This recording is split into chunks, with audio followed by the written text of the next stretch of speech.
আসসালামু আলাইকুম, স্বাগত জানাচ্ছি প্রজন্ম টেলিভিশনের প্রাইম নিউজে। সাথে আছে আমি তানজিলা টুইঙ্কেল। শুরুতেই থাকছে গোল্ডেন এজ হোম কেয়ার সংবাদ শিরোনাম। বিশ্বের 5 পরাশক্তি রাষ্ট্রকে নিয়ে নতুন জোট পরিকল্পনা করছে ট্রাম্প। ভারত সহ এশীয় দেশগুলোর ওপর 50% শুল্ক আরোপের ঘোষণা মেক্সিকোর। সুদানে ড্রোন হামলায় 6 বাংলাদেশি শান্তিরক্ষী নিহত, 8 জন আহতের ঘটনায় প্রধান উপদেষ্টার শোক প্রকাশ। 2026 সালেও বিশ্ববাজারে স্বর্ণের দাম ঊর্ধ্বমুখী থাকার পূর্বাভাস। ভারতের বক্স অফিসে রীতিমতো ঝড় তুলেছে বলিউড ছবি ধুরন্ধর। এতক্ষণ শুনছিলেন শিরোনাম, এবার বিস্তারিত। বিশ্ব রাজনীতিতে একের পর এক চমক দেখিয়ে যাচ্ছেন মার্কিন প্রেসিডেন্ট ডোনাল্ড ট্রাম্প। তবে মার্কিন রাজনীতির আলোচিত চরিত্র ডোনাল্ড ট্রাম্প এবার ইঙ্গিত দিয়েছেন বিশ্বের পরাশক্তি 3 রাষ্ট্র রাশিয়া, চীন ও ভারতকে নিয়ে একটি নতুন আন্তর্জাতিক জোট গঠনের পরিকল্পনার। কোর 5 নামে এই জোটে থাকবে ভারত এবং জাপানও। সম্প্রতি এমন গুঞ্জন ছড়িয়েছে আন্তর্জাতিক রাজনীতিতে, যদিও এ ব্যাপারে আনুষ্ঠানিকভাবে এখনো কোনো বিবৃতি আসেনি 5 দেশের তরফ থেকে। বিস্তারিত দেখুন রিপোর্টে। মার্কিন সংবাদ মাধ্যম পলিটিকো তাদের প্রতিবেদনে দাবি করেছে, গত সপ্তাহে হোয়াইট হাউস জাতীয় নিরাপত্তা সংক্রান্ত যে রিপোর্ট প্রকাশ করেছে তাতে এই জোটের ইঙ্গিত রয়েছে। এর মাধ্যমে ইউরোপ নিয়ন্ত্রিত বিদ্যমান জোট G7 এবং গণতন্ত্র ও সম্পদের উপর ভিত্তি করে গঠিত অন্যান্য ঐতিহ্যবাহী জোটগুলোকে এড়িয়ে যাওয়া হবে। এনডিটিভি রিপোর্টে বলা হয়েছে, যুক্তরাষ্ট্রের জাতীয় নিরাপত্তা সংক্রান্ত কৌশলে একটি কোর 5 বা C5 ফোরাম গঠনের প্রস্তাব করা হয়েছে, যার মধ্যে যুক্তরাষ্ট্র ছাড়া থাকবে চীন, রাশিয়া, ভারত ও জাপান। G7 এর মতো এই জোটও নির্দিষ্ট বিষয় শীর্ষ সম্মেলন করবে। প্রস্তাবিত কোর 5 এজেন্ডার প্রথম বিষয়টি হবে মধ্যপ্রাচ্যের নিরাপত্তা, বিশেষত ইসরায়েল এবং সৌদি আরবের মধ্যে সম্পর্কের স্বাভাবিকীকরণ। যুক্তরাষ্ট্রের সাবেক প্রেসিডেন্ট জো বাইডেন প্রশাসনের সময় দেশটির জাতীয় নিরাপত্তা কাউন্সিলে ইউরোপীয় বিষয়ক পরিচালক হিসেবে কাজ করা টোরি টোসিগ বলেন, এই জোটের ধারণা প্রেসিডেন্ট ট্রাম্প কিভাবে বিশ্বকে দেখেন তার সঙ্গে সামঞ্জস্যপূর্ণ। তার এই দৃষ্টিভঙ্গি আদর্শবাদী, আন্তর্জাতিক রাজনীতিতে শক্তিশালী খেলোয়াড়দের প্রতি সহানুভূতিশীল এবং অন্যান্য বৃহৎ শক্তিগুলোর সঙ্গে সহযোগিতা করার প্রবণতার সঙ্গে সামঞ্জস্যপূর্ণ। কোর 5-এ ইউরোপের কোনো স্থান নেই। আমি মনে করি এই পরিকল্পনা ইউরোপীয়দের বিশ্বাস করাবে যে এই মার্কিন প্রশাসন রাশিয়াকে ইউরোপে তার প্রভাব বিস্তার করতে সক্ষম একটি প্রভাবশালী শক্তি হিসেবে দেখছে।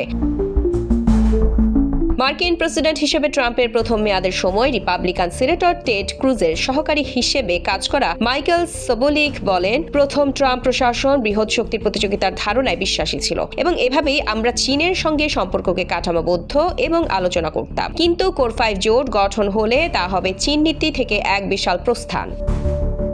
যুক্তরাষ্ট্রের পর এবার ভারত ও অন্যান্য এশীয় দেশ থেকে নির্বাচিত পণ্যের আমদানির শুল্ক 50% পর্যন্ত বাড়ানোর সিদ্ধান্ত নিয়েছে মেক্সিকো। চীন, ভারত সহ যেসব দেশের সঙ্গে মেক্সিকোর বাণিজ্য চুক্তি নেই, আগামী বছরের 1 জানুয়ারি থেকে তাদের উপর নতুন এই শুল্ক কার্যকর হবে। মেক্সিকোর প্রেসিডেন্ট ক্লদিয়া শেনবাউমের সরকার গত বুধবার এই সিদ্ধান্ত অনুমোদন করেছে।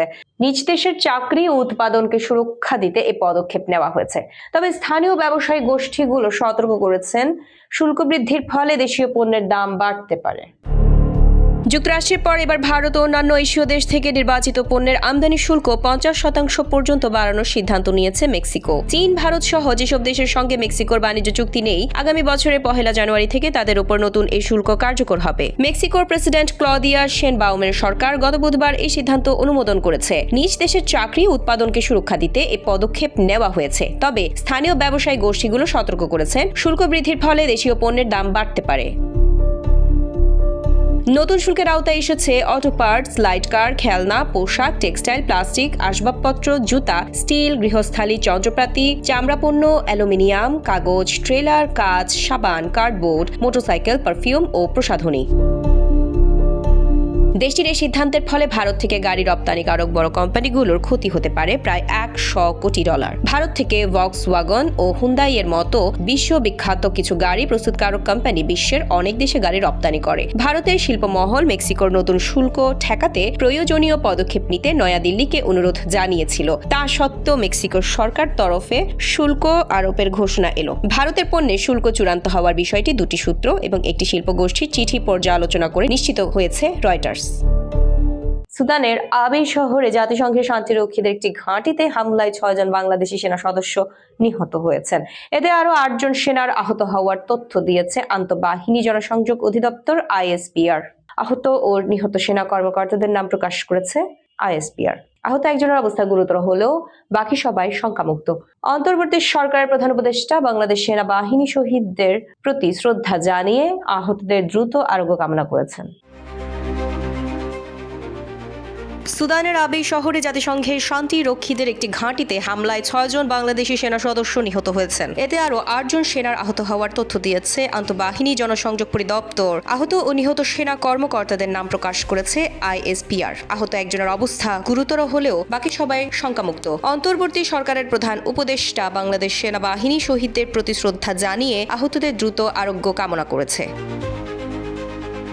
আন্তর্জাতিক সংবাদ মাধ্যমের খবরে হাসপাতাল সূত্রের বরাতে বলা হয়েছে, দেশটির কাদুগলি এলাকায় জাতিসংঘের ভবনে ড্রোন দিয়ে হামলা চালানো হয়। এই হামলার জন্য RSF-কে দায়ী করে সুদান সরকার নিন্দা জানিয়েছে। রাত 11:30টার দিকে ঘটনা বিষয়ে প্রধান উপদেষ্টার দপ্তর থেকে জানানো হয়েছে, এ খবর পাওয়ার পর আহত শান্তিরক্ষীদের সর্বোচ্চ চিকিৎসা ও প্রয়োজনীয় সহায়তা নিশ্চিত করতে জরুরি ভিত্তিতে ব্যবস্থা গ্রহণ করতে ইতিমধ্যে জাতিসংঘের প্রতি অনুরোধ জানানো হয়েছে। এ দুঃসময়ে সরকার শান্তিরক্ষীদের পরিবারগুলোর পাশে থাকবে।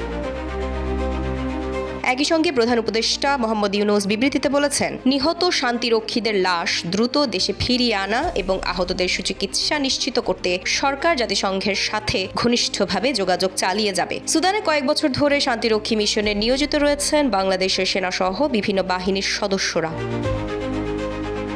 আফ্রিকার দেশটিতে গত 2 বছর ধরে সরকারের সঙ্গে র্যাপিড সাপোর্ট ফোর্সেস নামের সশস্ত্র একটি গোষ্ঠী লড়াই চালিয়ে যাচ্ছে। দেশটির বিভিন্ন অংশে প্রায়ই সশস্ত্র হামলা ও পাল্টা হামলায় হতাহতের খবর আসছে। আবিই শহরে জাতিসংঘের শান্তিরক্ষীদের ঘাঁটিতে আক্রমণের এই ঘটনায় গভীর শোক ও উদ্বেগ প্রকাশ করেন প্রধান উপদেষ্টা। এ বিষয়ক বিবৃতিতে তিনি বলেন, শান্তি ও স্থিতিশীলতা প্রতিষ্ঠার মহান দায়িত্ব পালনের সময় আমাদের 6 জন বীর শান্তিরক্ষীর শাহাদাত বরণ এবং আরও 8 জনের আহত হওয়ার সংবাদে আমি গভীরভাবে মর্মাহত। জাতিসংঘ শান্তিরক্ষা কার্যক্রমে বাংলাদেশের বিপুল অবদান আন্তর্জাতিকভাবে স্বীকৃত। বীরদের এই আত্মত্যাগ একদিকে জাতির গৌরব, অন্যদিকে গভীর বেদনা। তিনি নিহত শান্তিরক্ষীদের আত্মার মাগফিরাত কামনা করেন এবং তাদের শোক সন্তপ্ত পরিবার পরিজনদের প্রতি গভীর সমবেদনা জানান। একই সঙ্গে আহত শান্তিরক্ষীদের দ্রুত আরোগ্য কামনা করেন।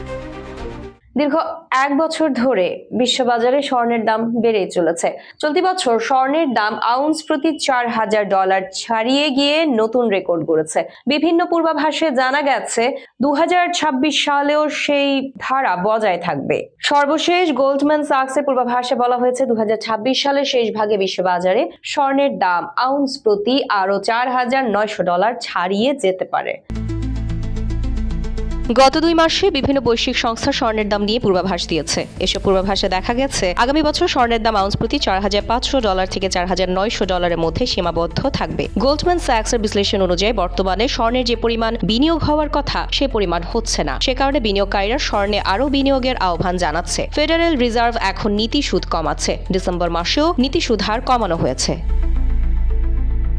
এদিকে বিশ্লেষকরা ধারণা করছেন 2026 সালে আরও 75 ভিত্তি পয়েন্ট হারে নীতি সুদ হার কমানো হতে পারে। ফলে নিরাপদ বিনিয়োগের স্থান হিসেবে স্বর্ণে বিনিয়োগ বাড়তে পারে। তাছাড়া ভূ রাজনীতিতে যে অনিশ্চয়তার সৃষ্টি হয়েছে তাতে বিনিয়োগকারীরা নিরাপদ বিনিয়োগের মাধ্যম খুঁজছেন। সেই সঙ্গে মার্কিন প্রেসিডেন্ট ডোনাল্ড ট্রাম্প যেভাবে বাণিজ্যকে হাতিয়ার হিসেবে ব্যবহার করছে তাতে বিনিয়োগকারীরা ডলার ভিত্তিক বন্ডের চেয়ে স্বর্ণে বিনিয়োগ করা নিরাপদ মনে করছেন।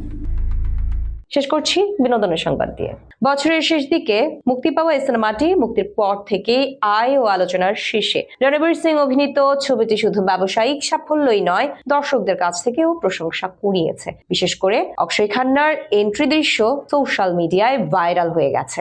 গত 5 ডিসেম্বর মুক্তি পাওয়া ধুরন্ধর দ্বিতীয় শনিবারের সর্বোচ্চ আয় করেছে। প্রাথমিক তথ্য অনুযায়ী ছবিটির ওপেনিং আয় ছিল 28 কোটি টাকা। প্রথম সপ্তাহেই বক্স অফিসে আসে 207.25 কোটি টাকা। দ্বিতীয় শুক্রবার ছবিটি আয় করে 32.5 কোটি টাকা, আর দ্বিতীয় শনিবার সে অঙ্ক লাফিয়ে দাঁড়ায় 44.6 কোটি টাকায়। সব মিলিয়ে শেষ দিন পর্যন্ত ছবিটির মোট আয় 283.81 কোটি টাকা। বিশ্লেষকদের ধারণা দ্বিতীয় রবিবারের মধ্যে ছবিটি 50 কোটি ছুঁতে পারে। তাহলে দ্বিতীয় সপ্তাহের শুরুতে 300 কোটির গণ্ডি পার করবে ধুরন্ধর। সত্য ঘটনা দ্বারা অনুপ্রাণিত এই ছবিতে সংসদ বিস্ফোরণ, মুম্বাইয়ের তাজ হোটেল হামলা ও বিমান ছিনতাইয়ের মতো ঘটনাও তুলে ধরা হয়েছে। শুরুতে ধারণা করা হয়েছিল ছবিটি মেজর মোহিত শর্মার জীবনী থেকে অনুপ্রাণিত, তবে পরিচালক আদিত্য ধর তা নাকচ করেছেন। সব মিলিয়ে ভারতে বক্স অফিসে রেকর্ড গড়লেও মধ্যপ্রাচ্যে নিষেধাজ্ঞার মুখে পড়ে ধুরন্ধর এখন একই সঙ্গে সাফল্য বিতর্কের কেন্দ্রে।